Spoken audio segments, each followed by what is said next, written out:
But Nigel Farage, the leader of the UK Independence Party, says tougher action needs to be taken against homegrown terrorism.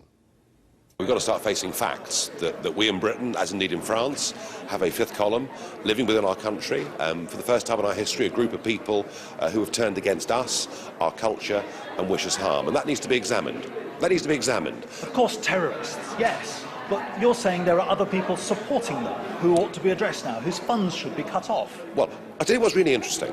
27% of people, when asked about the Charlie Hebdo murders earlier in the year, expressed some degree of sympathy for the logic behind those attacks. Now, that's a horrifying figure, given there are 3 million Muslims living in Britain. But it's not all bad news, because the same poll asked people whether they felt loyalty to Britain, whether they felt British law should be abided by, and 93% said yes. So what we have here is a conflict going on.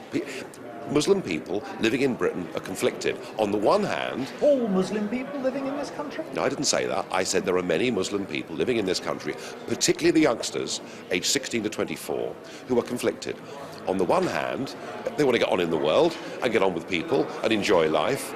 But on the other, they're having poison dripped in their ear. Now, some of that comes through the internet, and that is tough to tackle, and I accept that. But much of it is coming in through the mosques. And I am very struck that Saudi Arabia, who pose as a friend of ours in the war on terror, frankly, are anything but.